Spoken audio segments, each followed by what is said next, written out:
Cá estamos de novo no nosso Evangelho.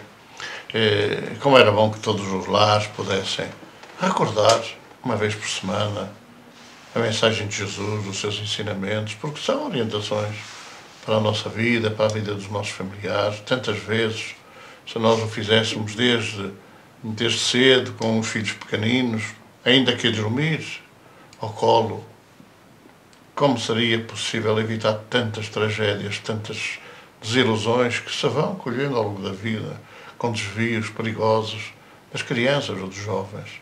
Então vamos transformar estes momentos de recordação das orientações do nosso Mestre Jesus. Vamos sintonizar os nossos pensamentos, vamos serenar os nossos espíritos, vamos cantar uma canção, exatamente uma canção de propósito, de talvez caminhar num outro sentido na nossa vida. É isso mesmo, página 5, nosso livro de canções, de música. Vamos cantar o Quero Caminhar e vamos meditar bem, que é uma afirmação, querer caminhar. Senhor, eu quero caminhar, eu quero caminhar, sem nunca mais parar. Senhor, eu quero caminhar, eu quero caminhar, sem nunca mais parar. Senhor, eu quero trabalhar e nos caminhos da dor meus irmãos amparar.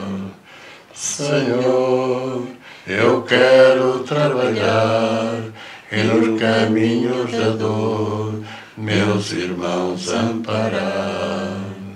Senhor, eu quero ficar contigo, eu quero ficar contigo, contigo a trabalhar. Senhor, eu quero ficar contigo, eu quero ficar contigo, contigo a trabalhar. Senhor, eu sei que és meu amigo, ajudas, ficas comigo, se aos meus irmãos amar. Senhor, eu sei que és meu amigo, ajudas, ficas comigo, se aos meus irmãos amar. Te rogamos, Senhor, a tua bênção para o Evangelho desta noite. Te pedimos, Mestre, que os nossos familiares que já partiram, de uma maneira especial os mais necessitados, possam estar presentes, para que possam ser esclarecidos e encaminhados. Que a tua paz e a tua luz envolvam o nosso lar nesta noite. Fica conosco, Mestre, que assim seja. É uma leitura do Evangelho segundo o Espiritismo, no capítulo 5, Bem-aventurados os aflitos. Será lícito abreviar a vida de um doente que sofra sem esperança de cura? Um homem agoniza, presa de cruéis sofrimentos. Sabe-se que o seu estado é sem esperança. É permitido poupar-lhe alguns instantes de agonia, abreviando-lhe o fim? Quem vos daria o direito de prejulgar os desígnios de Deus? Não pode ele conduzir um homem até à beira da sepultura, para em seguida o retirar, com o fim de fazê-lo examinar-se a si mesmo e levá-lo a outros pensamentos?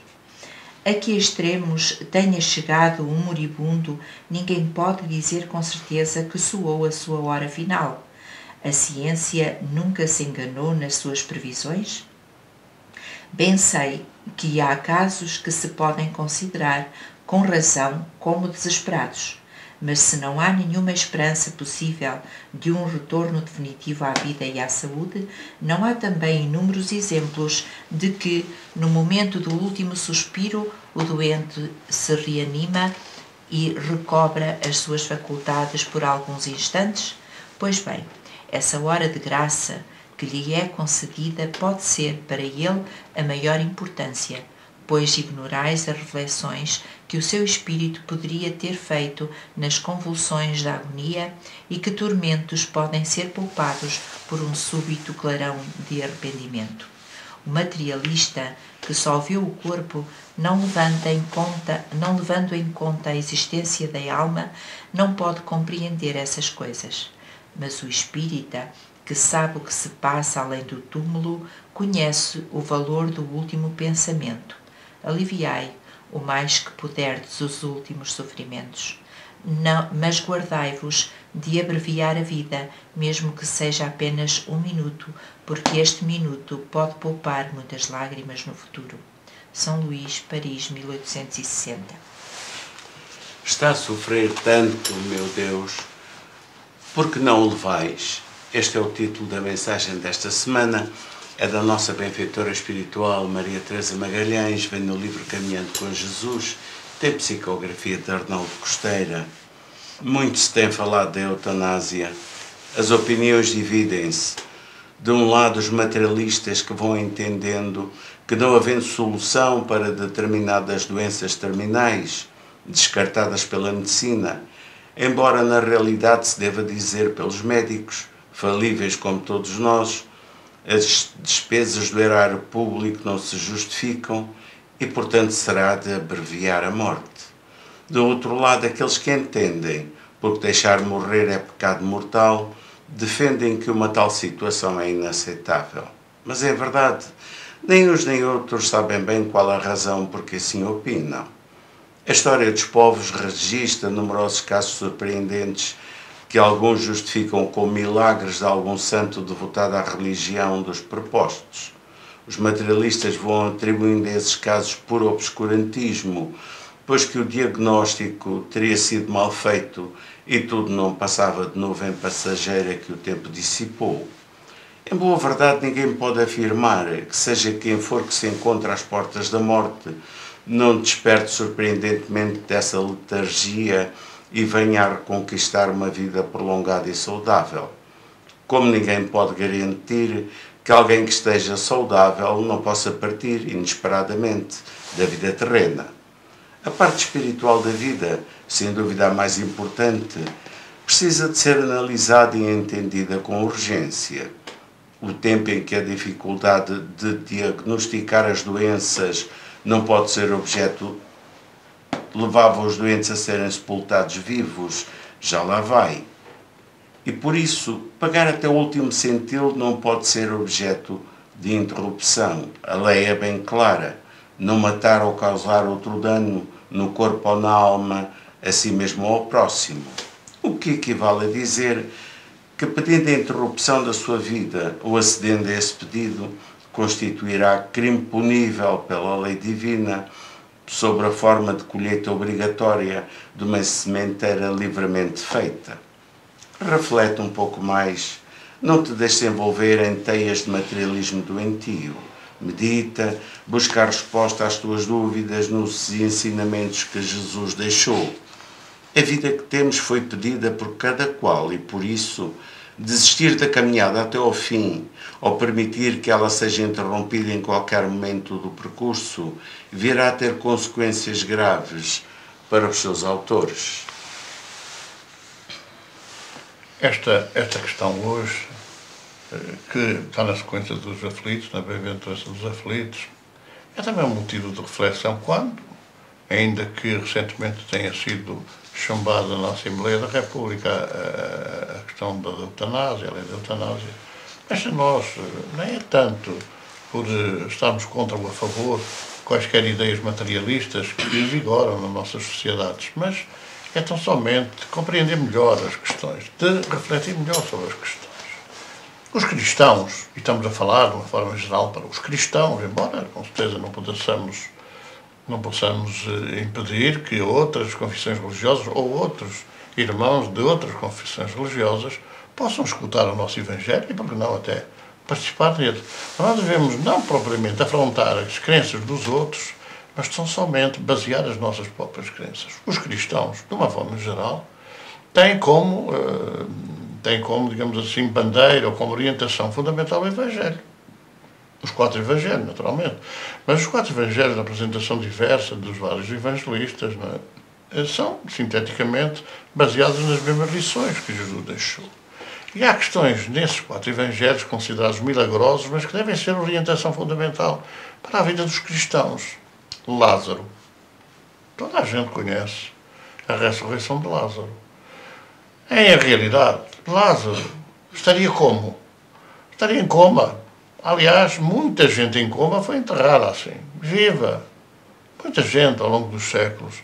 Há 100 anos, não é? Era muito difícil detectar ou verificar se a pessoa estava com vida ou não. Uma forma simples que havia como forma de provar era a respiração do morto, entre aspas, da pessoa nesse estado, diante de um espelho. Se o espelho embaciasse, estava vivo; se o espelho não embaciasse, estava morto.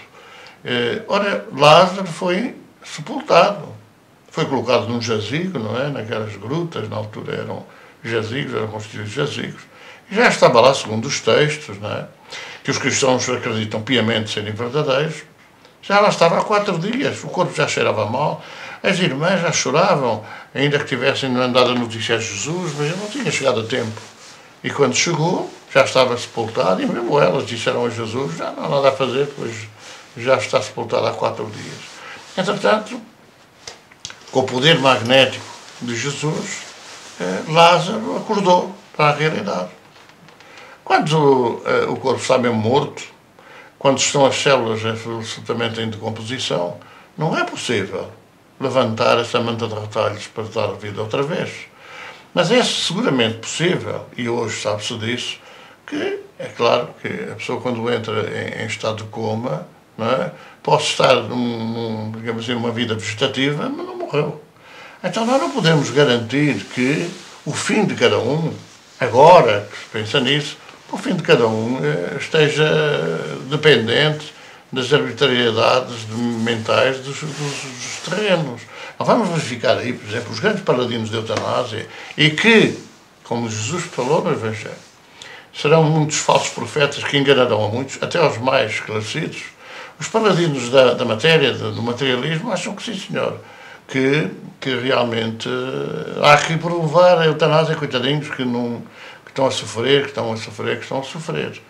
Mas nós hoje sabemos, quem quiser ser honesto vai procurar documentar sobre isso, porque a medicina tem recursos absolutamente incríveis para neutralizar as dores e o sofrimento. Nós ainda muito recentemente, acompanhamos um caso de um irmão que estava numa fase muito avançada do cancro, e nós acompanhamos muito de perto isso, e esse não tinha, no espaço de 3 dias, partiu, e não tinha sofrimento. A terapia da dor não é só a gente ouvir falar, é preciso ouvir falar e saber o que é que quer dizer. A terapia da dor, hoje, neutraliza a dor física de todos aqueles que sofrem no estado terminal da vida. Neutraliza a dor física. Mas não há nenhuma medicação que consiga neutralizar a dor moral. A dor espiritual, essa não existe. E não venhamos agora em cantigas daqueles que não acreditam em nada, que é tudo matéria, que é tudo fim, é tudo pó. Não vamos agora dar aso a que minorias ruidosas venham agora mostrar o que é certo e o que é errado. Se não acreditam na vida para além da vida, se não acreditam na vida para além da morte, então porquê é que hão de opinar perante 90% das pessoas que acreditam na vida para além da morte aquilo que se deve ou não deve fazer? E aqueles que, sendo cristãos, não se equivoquem. Os que, sendo cristãos, busquem naquilo que é a sua base, o Evangelho, as realidades. Não podemos, os cristãos, deixar-nos envolver por essa ignorância lamentável, embora. Que nós respeitamos, cada um tem a sua opinião. O que nós achamos é que não deve intervir na opinião dos outros. Como é que a gente vai pensar, se a vida continua se a morte não existe, como é que a gente vai pensar o estado em que chegarão aqueles que se suicidaram, isto é, que anteciparam a partida? Como é que vão ficar? Como espíritos vivos que não morrem. Vamos refletir sobre isso. E é tempo de nós pegarmos na bandeira da luz e estar por toda a parte, não pôr debaixo da mesa para que ninguém saiba a nossa opinião. Temos que manifestar a nossa opinião, não contrariando os outros, cada um escolhe aquilo que quiser para si. Não pode permitir-se que escolham aquilo que pensam para os outros. Essa é que é uma grande realidade. E, portanto, nesta questão, que nós vamos agora ver dos aflitos, da bem-aventurança dos aflitos, essa questão tem que ser muito bem colocada, porque, ao morrer o corpo, o espírito se liberta-se e vai continuar a sofrer aquilo que tem que sofrer até o último centilo. Aquilo que tem que pagar até o último centilo. E é esta luta pela verdade que nós temos que travar, os cristãos. Não podemos esquecer, por conveniência, aquilo que Jesus falou. O meu reino não é deste mundo, e, portanto, se o reino não é deste mundo, se eu tiver que sofrer até 3 meses depois que a situação de saúde se agrava, eu tenho que sofrer até isso. Não sofrer aqui, vou continuar a sofrer lá. É claro, se alguém provocar essa partida antecipada para não gastar dinheiro do Estado, e esses é que serão os responsáveis. Se eu pedir para antecipar a minha partida, eu vou incorrer num grave erro. É exatamente dar um tiro na cabeça ou tomar um veneno. A questão é a mesma. Pedir para me retirarem a vida, eu quero morrer, é uma vontade de suicídio. E isso tem consequências após a partida. Aquele que antecipa, que sabe que a vida deve, o cristão, claro, que sabe que a vida deve seguir até ao último segundo, sorver a taça até a última gota, o cristão que acredita que isso é verdade, tem que colocar muita cautela nas decisões que toma. Porque se embarcar na ideia de antecipar a morte, seja de quem for, a seu pedido ou não, vai incorrer num homicídio. Agora há homicídios premeditados, homicídios tentados, homicídios não sei quantos, uma série de homicídios que os homens julgam. Então não vamos aliar-nos da realidade da lei da vida, da lei do espírito, porque essa não é suscetível de ser suspensa por nenhum governos ou nenhumas assembleias da República. Não é suscetível disso. Então vamos ponderar nisso. Os nossos familiares queremos bem, queremos que não sofram, então vamos pugnar para que eles não sofram. E o sofrimento moral, que não há medicação de farmácia que resolva, esse sofrimento moral muitas vezes resulta do pouco cuidado, da pouca atenção, do muito pouco amor que nós devotamos a eles. Quando eles mais velhos nos dedicaram tudo quando a gente era criança, que se sacrificaram, sabe Deus como, onde não havia infantários, nem creches, nem nada disso. Agora vamos ver como é que nós temos em atenção esses nossos familiares. E há uma coisa que é verdade, que a sociedade moderna hoje até admite, que é os centros de dia. Os centros de dia. Isto facilita àqueles que precisam de trabalhar em terem os seus familiares, já numa fase próxima da partida, da grande viagem. É possível que isso possa ser resolvido, permitindo que eles estejam em centros de dia e sejam recolhidos para os nossos lares à noite. E é uma obrigação do Estado, é uma obrigação dos responsáveis, criar condições para que todos tenham a possibilidade de ter um centro onde possam permanecer durante o dia. E essa é que é a grande luta da verdade que nós devemos travar. Portanto, no nosso Evangelho, na nossa reflexão, não é que eu não estou irritado, parece que estou, não é? Então, mas eu estou a falar uma coisa que é imperiosa, que tomem atenção, porque todos nós vamos lá chegar. Todos vamos chegar à altura da partida. Ninguém escapa. E, portanto, vamos estar na mesma situação. E nós não gostaríamos, seguramente, que alguém fizesse antecipar a nossa partida e nos prolongasse o sofrimento. Se a gente tem que sofrer até ao último centilo, não criamos condições para continuar esse último centilo a prolongar-se ao longo do tempo. Porque vai ter que se prolongar. Então vamos refletir sobre isso. Numa altura em que é a vida que está em jogo, porque é o Natal que vem aí, é o nascer, é a festa da Natividade de Maria, é a festa do nascimento de Jesus. Vamos ponderar estas coisas, aprender um pouco mais, conhecer melhor aquilo que Jesus ensinou, analisar as coisas que nos batem muito cá dentro, que nos tocam muito cá por dentro, para podermos sair a dar testemunho daquilo que Jesus falou. Então vamos. agora no nosso pensamento, na nossa irradiação mental, na irradiação de vibrações que podemos fazer. Não se esqueçam da cura do servo do centurião à distância, que está provado no Evangelho. Vamos agora, talvez, participar um pouco nesta possível cura de outros irmãos, no despertar de muitos irmãos e famílias desestruturadas, em famílias sem paz e sem serenidade. Vamos irradiar esta nossa energia. Senhor, as tuas falanges todos os dias, sabemos, viajam por esse mundo fora, visitando os lares, as famílias, muitas fechadas absolutamente, outras com alguma esperança de socorro, pedindo a tua bênção, a ajuda de Deus através de ti e através de todos aqueles que contigo colaboram. Vamos pedir, Senhor, que o pouco que nós conseguimos dar, as nossas vibrações de amor, a nossa solidariedade fraterna, que estas energias são poucas, sabemos, possam ser levadas por eles, como se fosse essa demonstração de amor na multiplicação dos pães e dos peixes.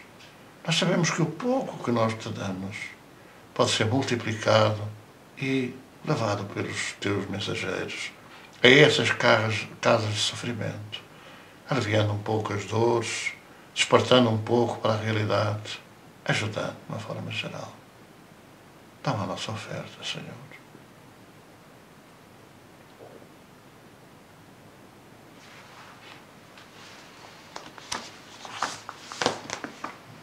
Na página 26, é um caminho novo que nós precisamos que trilhar, não é? Trilhar. Vamos cantar esta canção, Caminho Novo. Meu irmão que choras, lágrimas sentidas pelas muitas feridas de teu coração, não te desesperes neste mundo velho, lê o Evangelho, que é consolação. Lá encontrarás tanta dor sentida por quem deu guarida à reparação. Toma a tua cruz, vem vencer a morte, encontrar o norte com o nosso Jesus.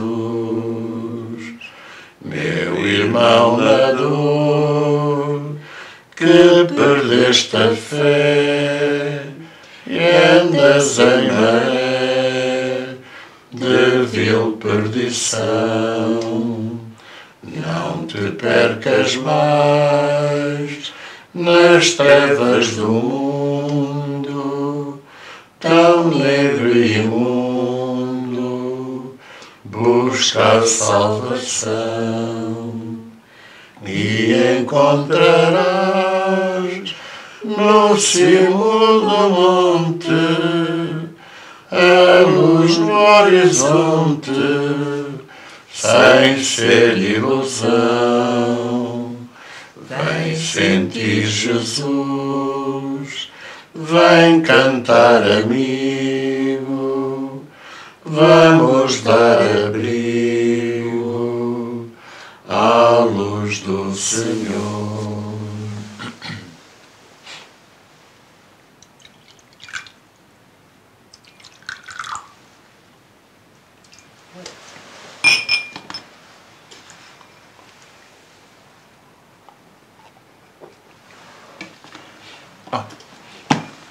Tudo bem para vocês, tudo bem para o vosso lar, que Jesus continue a abençoá-los e vos dê mais força, mais coragem para prosseguir as lutas da vida. Muita paz para todos, muito boa noite e até para a semana, se Deus quiser.